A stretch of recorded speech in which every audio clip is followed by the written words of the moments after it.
Bien, dans le Seigneur, je vous salue dans le précieux nom de notre Seigneur Jésus-Christ. C'est la bienvenue sur cette chaîne, l'unique véritable Dieu, où je partage la parole vivante, la parole efficace, la parole créative, celle qui était au commencement. Au commencement était la parole. La parole était avec Dieu, la parole était. Je souhaiterais aider chacun de nous à se rapprocher de Dieu afin de développer une relation d'intimité avec Dieu. Et oui, bien, mes frères et sœurs en Christ, connecter l'univers véritable Dieu, c'est de s'édifier via la parole. Il est écrit dans Matthieu 4, l'homme ne vivra pas seulement de pain, mais de toute parole qui sort de la bouche de l'Éternel. Connecter l'univers véritable Dieu, c'est de partager. Je connecte cette chaîne pour partager la parole de Dieu. Et je vous prie, bien mes frères et sœurs, après vous être édifiés, de partager autour de vous afin d'aider à l'éducation des autres. Connecter le véritable Dieu, bien mes frères et sœurs en Christ, c'est de grandir spirituellement. Deux possibilités s'offrent à vous. La première, c'est de s'abonner via YouTube sur l'Unique Véritable Dieu ou encore sur Facebook, Bat Divine Family. De la sorte, vous allez recevoir plus d'enseignements, ce qui vous permettra de grandir spirituellement. Et oui, bien mes frères et sœurs en Christ, grandir spirituellement vous permettra, bien mes frères, de vous rapprocher davantage de votre Dieu. Mes frères et sœurs en Christ, il est écrit dans la parole de Dieu, il y aurait plus de joie au ciel, juste pour un seul pécheur qui se repent, pour 99 justes qui n'ont pas besoin de repentance. Et oui, bien mes frères et sœurs en Christ, je vous invite donc à vous joindre à moi, afin qu'ensemble nous partagions au maximum la parole de Dieu. Et sur ce, plusieurs personnes vont se repentir et se convertir. La parole touchera les vies, elle changera les vies, elle transformera les vies, elle illuminera les cœurs, elle édifiera les vies. De la sorte, nous allons inonder le ciel de joie et encore de joie. Merci, Seigneur. Seigneur, passons en prière. Tendre Père céleste, je bénis ton nom ce matin, je t'élève et ton nom, je t'élève ta clame. Que c'est ta grandeur, l'unique véritable Dieu, c'est toi. Merci pour ce nouveau matin, pour ce nouveau jour. Merci pour la santé divine, la protection divine, la sécurité divine.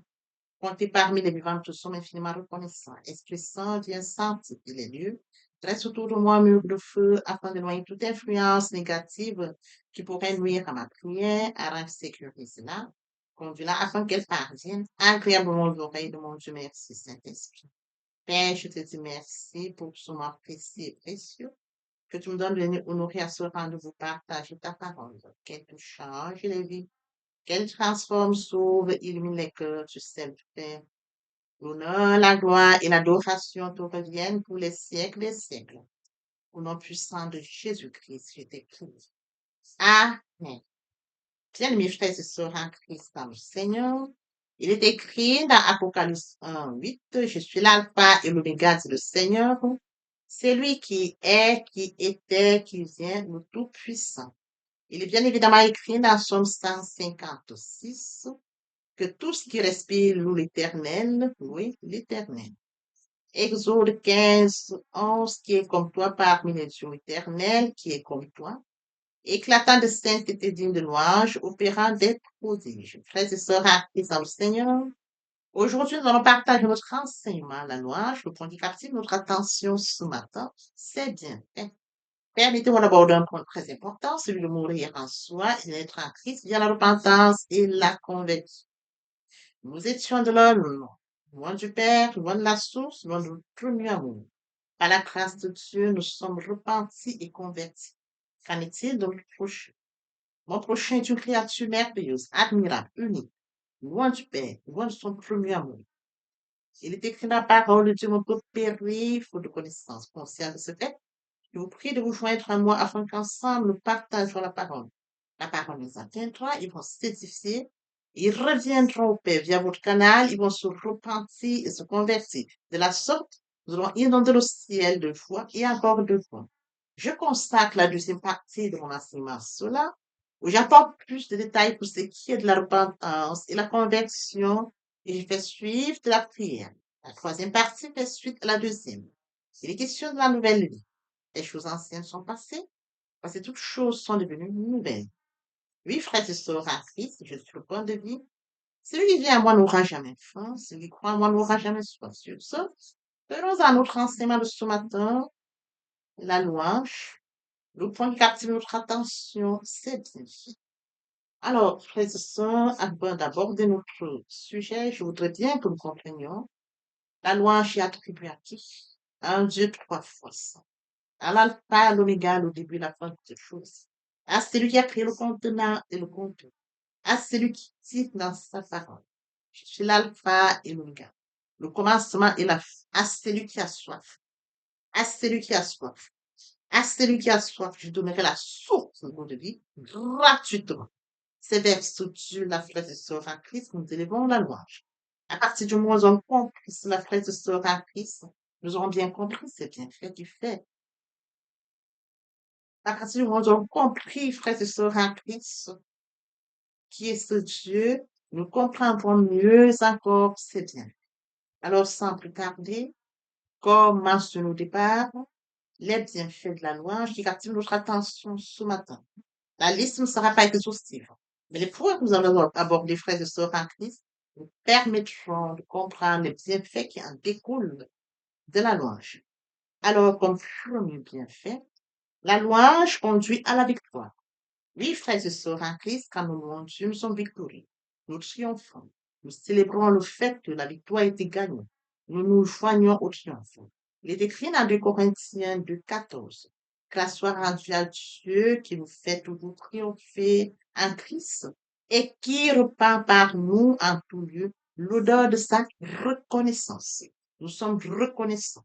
Frères et sœurs en Christ, lorsque nous louons Dieu, nous triomphons. Lorsque nous louons Dieu, nous sommes victorieux. Nous accorde cette victoire. Oui, frères et sœurs, le triomphe nous accorde des parties. C'est lui qui combat pour nous.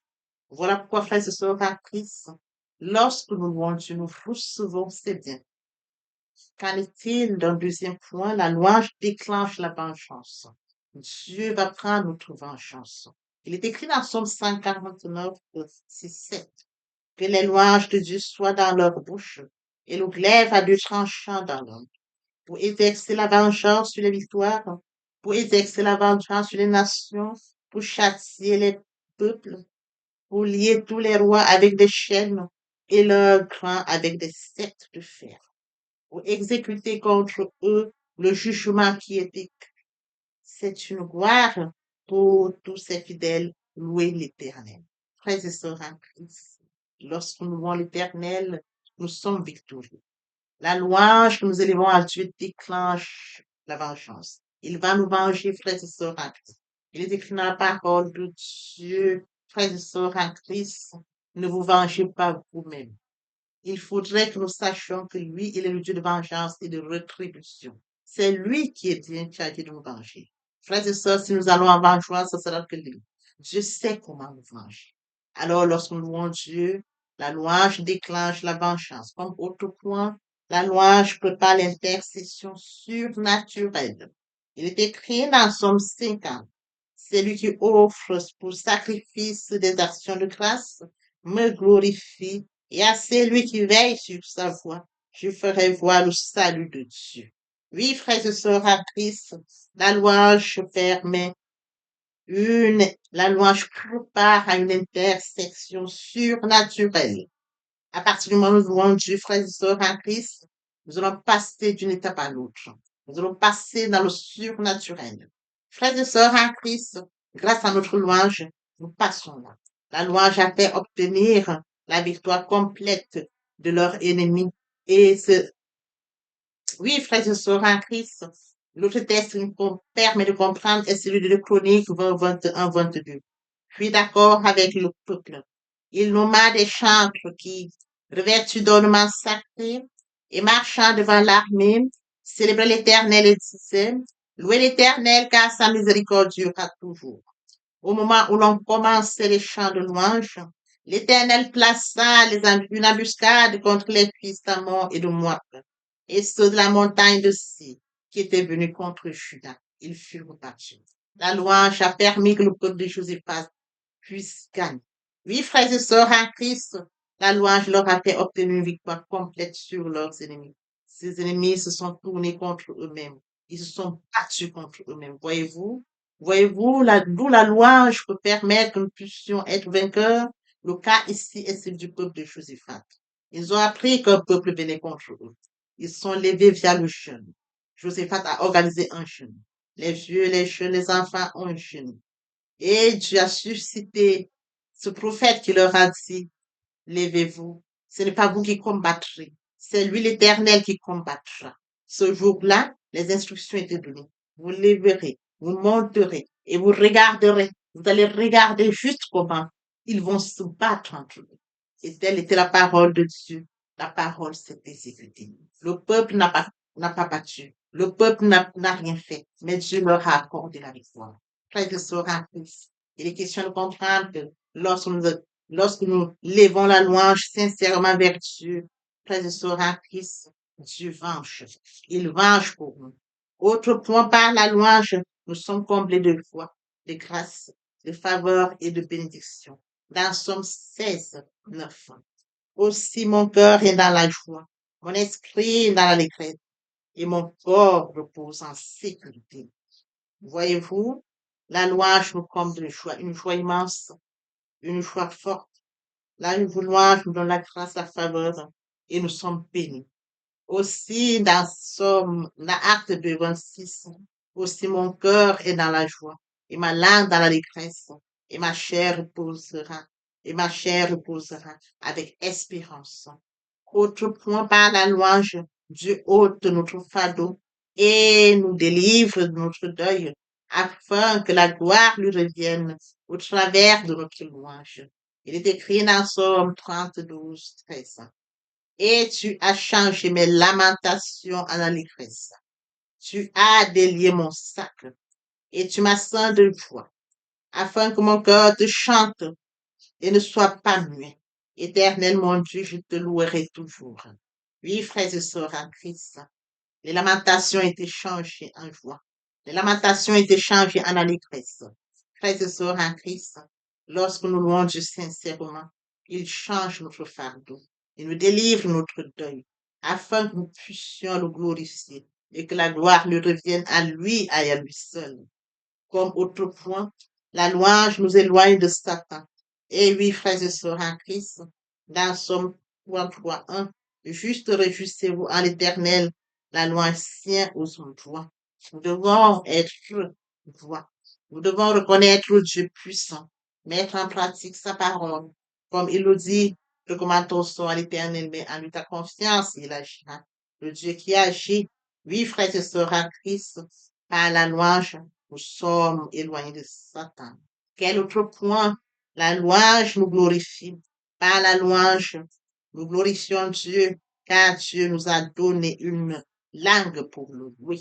Il est écrit dans Hébreux 13, 15, 16. Par lui, offrons sans cesse à Dieu un sacrifice de louange, c'est-à-dire le fruit des lèvres qui confesse son nom. Un sacrifice de louange pour Dieu. Nous devons le louer sincèrement et de tout cœur. Un sacrifice de louange. Et n'oubliez pas la bienfaisance et la libéralité, car c'est à tel sacrifice que Dieu prend plaisir. Dieu prend plaisir, frères et sœurs en Christ, à la bienveillance et à la libéralité. Autre point, la louange est une âme spirituelle. Notre louange fait taire le diable, nuit et jour, lorsqu'il nous accuse. Dans Matthieu 21, 14, 16, des aveugles et des boiteux s'approchèrent de lui dans le temple et il les guérit. Mais les principaux sacrificateurs et les scribes furent indignes à la vue de ces choses merveilleuses qu'il avait faites et des enfants qui criaient dans le temple aux fils de David. Ils lui dirent, entends-tu ce qu'ils disent? Oui, leur répondit Jésus. N'avez-vous jamais lu ces paroles? Tu as tiré des louanges de la bouche des enfants et de ceux qui sont à la mamelle. Frères et sœurs en Christ, la louange est une âme spirituelle. Ceci nous permet de gagner. Il est question de comprendre, frères et sœurs. Ceci veut dire que le fondement de la force du peuple de Dieu est une louange parfaite. Quelle joie de savoir que nous pouvons faire taire le diable. Alors, il est bien évidemment écrit dans Jonas 2, 2, 3. Jonas dans le ventre du poisson prie à l'Éternel son deuil. Et comme je le disais, frères et sœurs en Christ, la liste n'est pas exhaustive. Mais les points que nous avions abordés nous permettent de comprendre les bienfaits de la louange. Frères et sœurs en Christ, louez Dieu de tout cœur. Dieu regarde le cœur. Papa, je t'aime. Papa, je t'aime. Oh, papa, je t'aime. Tu es mon papa. Papa, je t'aime. Papa, je t'aime. Oh, papa, je t'aime. Tu es. Voici où nous allons poursuivre les deuxième et troisième partie de notre enseignement. Partie riche et importante pour compléter cette première pour notre édification. Sur ce, je vous prie dans l'oreille pour la suite. Merci. C'est de l'âme vivante à l'esprit vivifiant. Il est bien évidemment écrit à Jean 3. Il est bien évidemment écrit dans Jean 3, 8. Le vent souffle où il veut et tu entends le bruit, mais tu ne sais d'où il vient, ni où il va. Il en est ainsi de tout homme qui est né de l'esprit. Bien-aimés frères et sœurs en Christ, lorsque le vent souffle, nous ne pouvons pas voir où il va précisément, d'où il vient précisément. Nous ressentons, bien-aimés frères et sœurs en Christ, après lecture de Jean 3, 8, on nous explique brièvement comment, quand nous sommes nés de nouveau, ça se manifeste. C'est une illustration, bien-aimés frères et sœurs en Christ. Il est bien évidemment écrit que le vent souffle où il veut et on entend son bruit, mais nul ne sait où il va, d'où il vient. C'est de la même manière pour tout homme qui est né en esprit, tout homme qui accepte Jésus-Christ comme Seigneur. Tout homme qui vient vers le Seigneur Jésus-Christ dit, je t'accepte comme Seigneur et Sauveur. Il se laisse guider par le Seigneur Jésus-Christ. Lorsque vous l'acceptez, bien mes frères et sœurs en Christ, votre vie n'est plus sous votre contrôle. C'est lui qui vous guide. Vous n'avez plus le contrôle de votre vie. Vous sentez qu'on vous conduit comme le vent qui souffle. C'est écrit le vent souffle où il veut. Tu entends le bruit. Quand le Saint-Esprit est en vous, vous sentez, vous le ressentez que les frères et sœurs en Christ, après lecture de Jean 3, 8, une illustration montre comment quand l'homme naît, quand un homme naît de nouveau, l'homme qui est né de nouveau se laisse conduire par le Saint-Esprit. C'est l'Esprit Saint qui le conduit. Il sent, il ressent la présence du Saint-Esprit. Il sait que le Saint-Esprit est présent en lui. Il n'a plus le contrôle, mais c'est le Saint-Esprit qui le guide. Comme mentionné ici, le vent souffle où il veut. Tu entends le bruit, mais tu ne sais d'où il vient, nous il le va. Votre corps est le temple du Saint-Esprit. L'Esprit Saint habite en vous. Il prend le total contrôle. Il vous guide, il vous oriente, il se manifeste en vous. Le Seigneur Jésus-Christ a dit, je ne vous laisserai pas seul, je vous enverrai le consolateur, l'Esprit Saint. Quand il habite en vous, il a le total contrôle. Il se manifeste. Ce n'est plus vous qui prenez le contrôle, mais c'est le Saint-Esprit. C'est lui qui vous guide. C'est lui qui vous oriente. Oui, bien, mes frères et sœurs, en Christ est assis à la droite du Père. Il intercède en notre faveur. Il ne nous a pas laissés seuls. Le Saint-Esprit qui est en nous prend la suite, prend la relève. Nous, comme mes frères et sœurs en Christ, il en est ainsi de tout homme qui est né en esprit. Poursuivons par la lecture de Actes 26, 8. Quoi vous semble-t-il incroyable que Dieu ressuscite les morts? Oui, bien, mes frères et sœurs en Christ, Dieu a ressuscité son Fils Jésus-Christ. Il est ressuscité le troisième jour. Oui, bien, mes frères et sœurs en Christ, nous sommes dans la gloire de Christ. Nous allons de gloire en gloire. Christ est mort sur le Golgotha et il est passé de la mort à la vie. Ce passage, nous en bénéficions. Avec lui, nous sommes assis à la droite du Père. C'est écrit. Bien, mes frères et sœurs en Christ, nous devons être conscients que Dieu a tant aimé le monde qu'il a donné son Fils unique, afin que quiconque croit en lui ne périsse point, mais qu'il ait la vie éternelle. Oui, bien, mes frères et sœurs, lorsque nous acceptons Jésus-Christ comme Seigneur et Sauveur, lorsque nous passons par la repentance et la conversion, passons à notre vie. Nous changeons le centre de gravité de notre vie. Nous tournons vers notre vie, vers le Seigneur Jésus-Christ.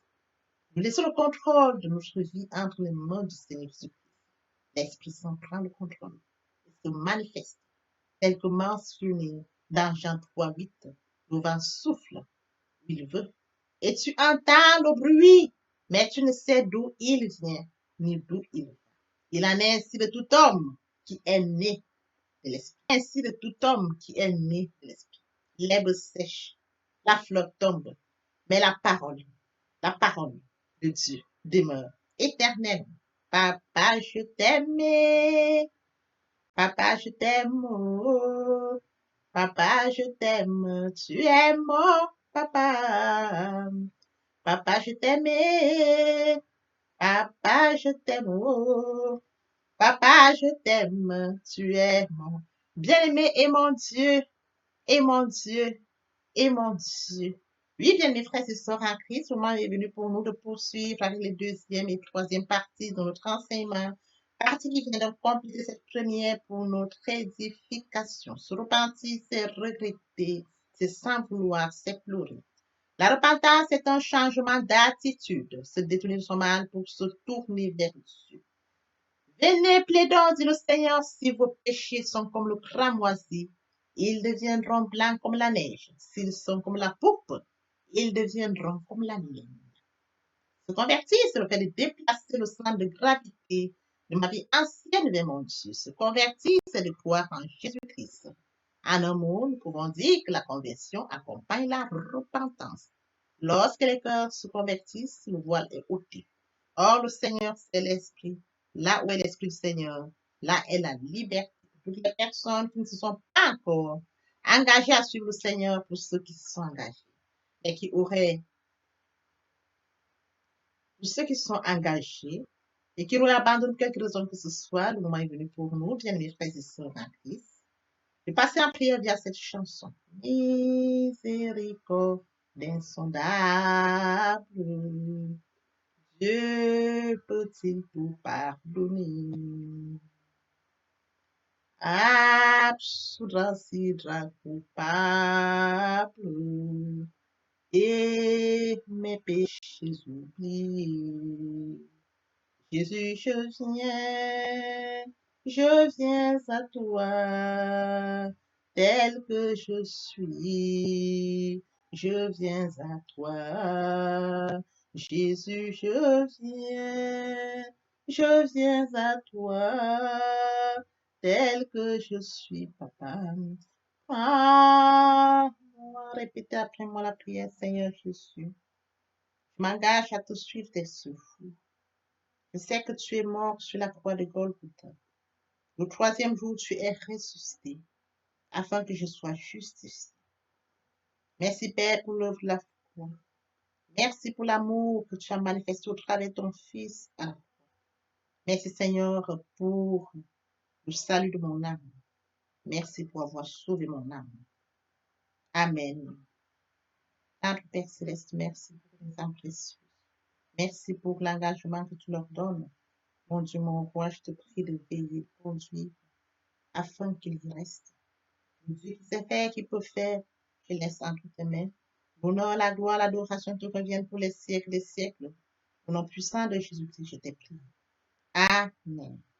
Oui, bien, mes frères et sœurs en Christ dans le Seigneur, après s'être sincèrement repenti et converti, il faut y rester, il faut y demeurer.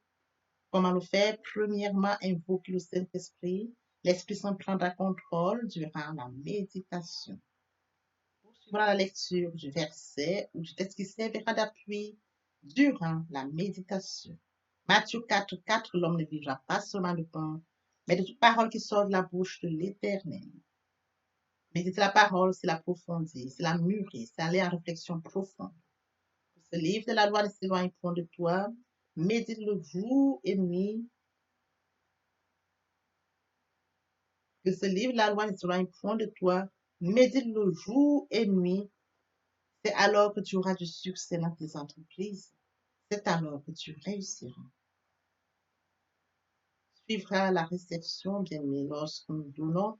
Oui, bien, mes frères et sœurs, suivra la réception, on ne donne que ce qu'on reçoit. Lorsqu'on plante une graine, on s'attend à la récolte.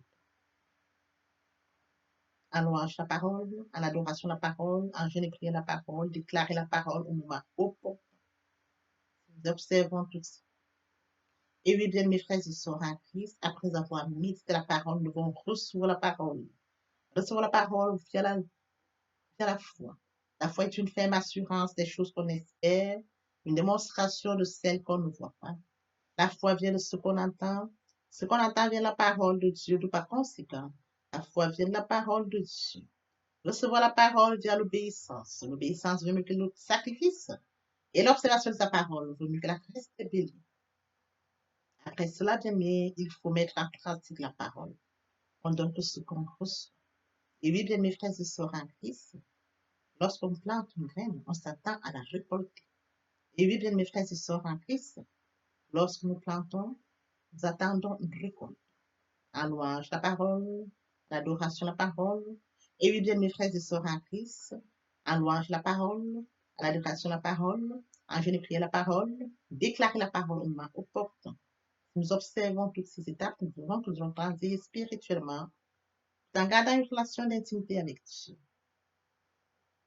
Que l'Éternel Dieu vous bénisse ainsi que vos familles respectives. À très bientôt. Amen.